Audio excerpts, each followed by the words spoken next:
आपने उसके बाद बाकी के ग्रंथ पढ़ने भी शुरू कर दिए, तो आपके घर वालों को ये पता चला होगा। सब लोग जानते थे। तो किसी ने रोका नहीं कि क्या कर रहे हो? ज्ञान किसी के बाप का है, कौन रोकेगा हमें? नहीं तो कहीं ऐसा तो नहीं हुआ कि किसी ने कहा कि तो काफिर होने की राह पे लगता है? कहने वाले कहते रहे बाबूजी, कहने वालों की बाबूजी आप जबान नहीं रोक पाएंगे। लेकिन तो क्या क्या जुदा कर देने की बातें होने लगती हैं। क्या कहा जाए, ये विडम्बना है।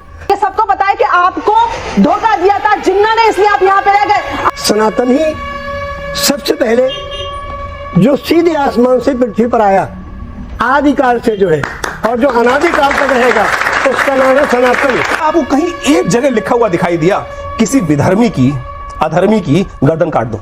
धर्मी की गर्दन काटने को नहीं कहा गया। विधर्मी। जय श्री राम मित्रों, मोहम्मद वहीदुल्ला अंसारी चतुर्वेदी इस डिबेट के मुख्य अतिथि हैं। लेकिन आपको अब ये सुनकर के कंफ्यूजन हो रहा होगा कि ये तो मुसलमान हैं, तो अपने नाम के आगे टाइटल में चतुर्वेदी क्यों लिख रहे हैं, जबकि चतुर्वेदी तो एक हिंदू टाइटल है। तो उनके नाम के आगे चतुर्वेदी देख करके आप ये मत सोचिएगा कि वो मुसलमान से हिंदू में कन्वर्ट हो गए हैं इसीलिए वो चतुर्वेदी लिख रहे हैं, बल्कि इसका रीजन ये है कि जो चारों वेदों का ज्ञाता होता है, जो चारों वेदों को अध्ययन किया रहता है, उसको चतुर्वेदी कहा जाता है। तो ऐसे ही मोहम्मदुल्लाह चतुर्वेदी जी जो हैं, चारों वेदों को पढ़े हैं, चारों वेदों का अच्छे से अध्ययन किए हैं, तो ये चतुर्वेदी कहलाने के योग्य भी हैं और उसके हकदार भी हैं। इन्होंने सिर्फ 4 वेद ही नहीं बल्कि 18 पुराण को भी पढ़ा है, और महाभारत और रामचरितमानस की चौपाइयां तो ये हमेशा गाते हुए दिखाई देते रहते हैं। इसी डिबेट में इनका विरोध करने के लिए कुछ मौलाना भी हैं और कुछ हिंदू भी हैं। तो आइए इस कॉम्बिनेशन को देखते हैं कि कौन किस पे भारी पड़ेगा। तो आइए इस इंटरेस्टिंग डिबेट को हमारे साथ पूरा देखते हैं और अपनी प्रतिक्रिया हमें कमेंट में जरूर बताइएगा कि आपकी इनके बातों पर क्या राय है। देखा है आप ही को कि रामचरितमानस की चौपाइयों का पाठ करते हुए भी इनका कई बार गला रुनता है, आंखों से आंसू आते हैं। और भगवान के भक्त की पहचान क्या है शास्त्रों में जब इसका बखान है तो ये स्पष्ट कहा गया है कि जब ईश्वर का आराधन करते हुए उनका नाम लेते हुए आपकी आंखों में नमी आ जाए, अश्रुधारा बहने लगे, रोमांच होने लगे, पुलकित होने वाला एहसास होने लगे, तो समझ लीजिए कि आप ईश्वर के साथ कनेक्टेड हैं, उनके ध्यान के साथ एकाकार आपका हो रहा है। लेकिन आप जब ये बातें बता रहे थे, मैं सचमुच खुद भी रोमांच महसूस कर रहा था। जिस तरीके से पुराणों के नाम आप गिना रहे थे, इनमें से बहुत सारे पुराणों के नाम मुझे कहा जाए, मैं सनातनी हूं, हिंदू हूं, लेकिन अगर कहा जाए तो मैं ऐसे फर्राटे से नहीं गिना सकता जैसे आप गिना रहे थे। ये जब आपने पढ़ना शुरू किया, आपने उर्दू में पहले आपने बताया कि श्रीमद रामायण का पाठ आपने किया, वाल्मीकि रामायण, और आपने उसके बाद बाकी के ग्रंथ पढ़ने भी शुरू कर दिए, तो आपके घर वालों को ये पता चला होगा। सब लोग जानते थे। तो किसी ने रोका नहीं कि क्या कर रहे हो? ज्ञान किसी के बाप का है, कौन रोकेगा हमें? नहीं तो कहीं ऐसा तो नहीं हुआ कि किसी ने कहा कि तो काफिर होने की राह पे लगता है? कहने वाले कहते रहे बाबूजी, कहने वालों की बाबूजी आप जबान नहीं रोक पाएंगे। लेकिन कहने वाले कहते रहे, अपना काम करते रहे। लेकिन सर यहाँ तो सिर्फ कहने तक बातें नहीं रहती, यहाँ तो क्या क्या जुदा कर देने की बातें होने लगती हैं। क्या कहा जाए, ये विडम्बना है।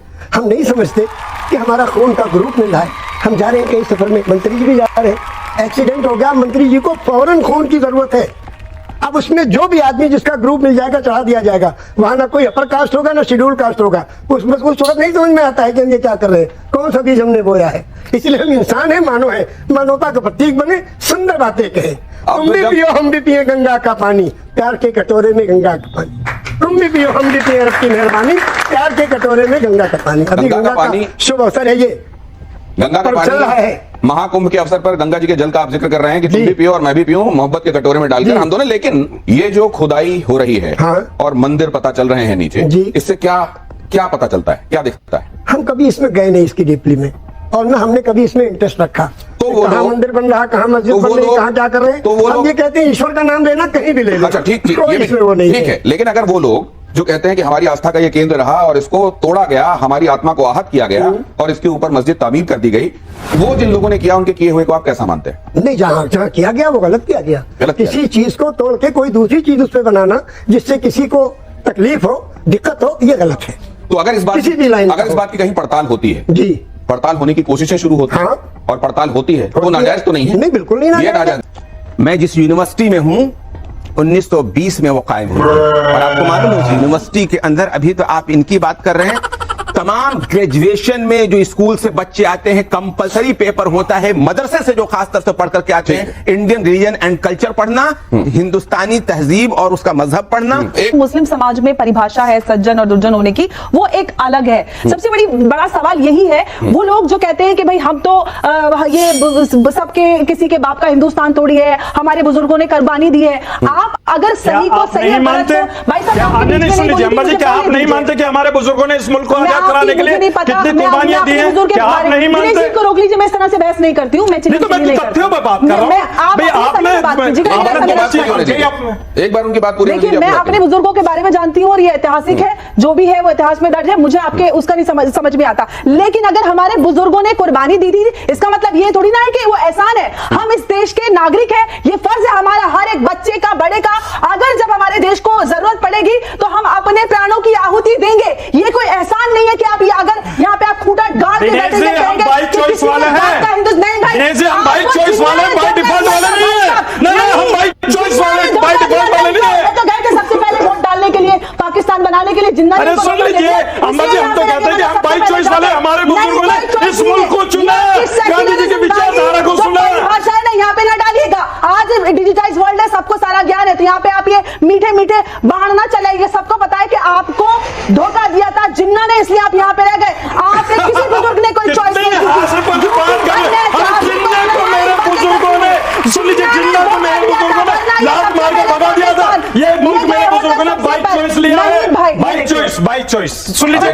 सनातन और इस्लाम ये दो अलग अलग धाराएं हैं जो कभी नहीं मिलेंगी, या सनातन भी वही बात कहता है जो इस्लाम कहता है? सनातन ही सबसे पहले जो सीधे आसमान से पृथ्वी पर आया, आदिकाल से जो है, और जो अनादिकाल तक रहेगा, उसका नाम है सनातन संस्कृत में। और उसी में एक कीजिए इसको, जो सनातन धर्म में आसमान से आया उसी को अरबी में इस्लाम कहते हैं, सलामती के साथ, इस्लाम, प्यार और मोहब्बत के साथ। उसी का नाम अरबी में इस्लाम है, संस्कृत में सनातन है, जो सदियों से चला आ रहा है, आदिकाल से और अनादिकाल तक रहेगा।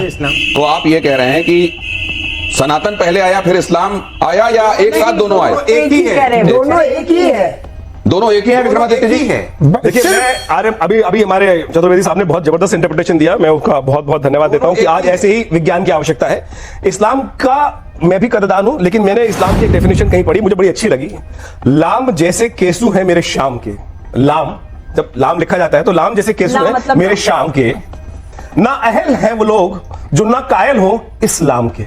भगवान कृष्ण के जो बाल है ना, वो केसु जो है वो उसी प्रकार के लाम की तरह है जैसे लिखा जाता है। तो मेरा लाम लिखा जाता है, इस प्रकार लिखा जाता है। तो मैं कहता हूं कि ये बहुत जरूरी है कि हम किसी धर्म का विरोध ना करें। लेकिन समस्या यह है, मैं चतुर्वेदी साहब से एक प्रश्न पूछूंगा। चतुर्वेदी साहब, यहाँ हैरिस साहब भी बैठे हुए हैं, प्रोफेसर साहब, सबने बहुत हिंदू धर्म को बहुत पढ़ा, इस्लाम तो पढ़ा ही पढ़ा आपने। मैं एक बात लिख के लाया, मैंने बहुत सोच समझ के लिखी। आपने सारे सनातन को पढ़ा, चतुर्वेद वेद भी पढ़े, उपनिषद पुराण, शायद मुझे उतने नाम याद नहीं होंगे, मैं इस घर में पैदा हुआ, सब कुछ हुआ जैसे गौतम जी ने बोला। क्या आपको कहीं एक जगह लिखा हुआ दिखाई दिया किसी विधर्मी की अधर्मी की गर्दन काट दो? धर्मी की गर्दन काटने को नहीं कहा गया, विधर्मी की गर्दन काटने को लिखा गया, धर्मी की भी नहीं कहा गया। तो मुझे बताइए, तो इस्लाम के अंदर जो ये आयतें लिखी हैं, सूरा नंबर 998 जी, सूरा आयत नंबर 385, सूरा आयत नंबर 812, सूरा आयत नंबर 3, जिसके अंदर कहा गया कि गैर इस्लामी, गैर मुसलमान को दोस्त मत बनाओ, अल्लाह गैर मुसलमानों का शत्रु है। ये इंटरप्रिटेशन कहां से आई? आज आवश्यकता है कि आप इन लोगों को सिखाइए, नाज़िम साहब को सिखाइए कि ये जो आज तथाकथित तौर पर, मैं कहता हूं इस्लाम ऐसा नहीं है, मतलब कुछ और रहा होगा, कि जो आज इंटरप्रिटेशन मिल रही है वो बड़ी खतरनाक है, भयावह। मैं चाहूंगा कि आप बताइए कि सनातन में कहीं लिखा गर्दन काट दो? कभी कहीं नहीं लिखा है। मैं आपको एक एग्जांपल दे रहा हूं। मेरा एक प्रोग्राम हुआ 2012 में, कहने लगी आप ये बताइए कि इस्लाम में गैर मुसलमान को, जो जिनको काफिर कहते हैं, उनको कहा गया कि इन्हें कत्ल कर दो। मैंने कहा कहीं नहीं कहा गया। कहने की बहुत जगह कुरान में, हमने कहा कहीं नहीं दिखाई है हमें। वाजिबुल तो कत्ल ये कहा जाता है जी, वाजिबुल कत्ल जी। तो मैंने कहा पहले तो आप ये बताइए काफिर कहते किसको हैं?